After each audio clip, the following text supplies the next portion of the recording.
Hey there, we're at Real Talk Media Studios with Mr. Brian McIntosh. Welcome. Hi, May. Hi, nice to see you again. You too. How are you? I'm great. I love asking you questions, so I'm going to throw another one at you. Do it. Okay.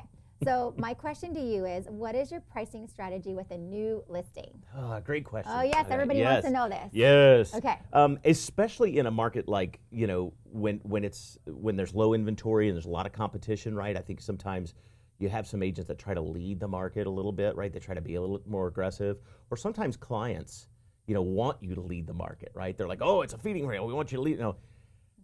My philosophy on pricing has been the same regardless of what kind of market that you're in, right? I believe, and people have heard me say this, right? I believe that the agent doesn't set the value of the property or the price of the property. The seller doesn't set the price of the property. Right.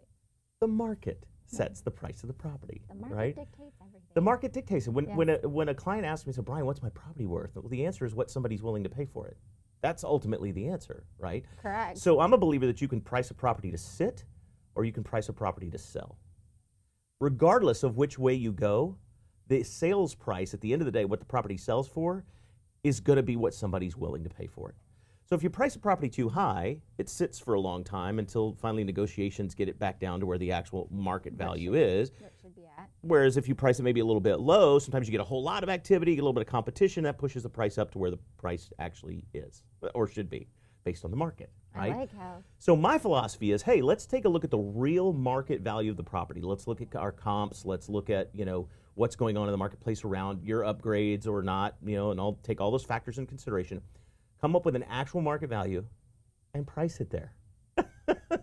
Because ultimately, that's where it's going to end up anyway. Right? Why play the game? Yeah, and you Right. want to attract people to come see your property. You don't want to scare folks off with a price that people look and go, ooh, Right. So I'm a big believer in the market value is what it is, right? Price your property at market value. You'll get a lot of traffic. You'll get a lot of views. You'll get people looking at the property.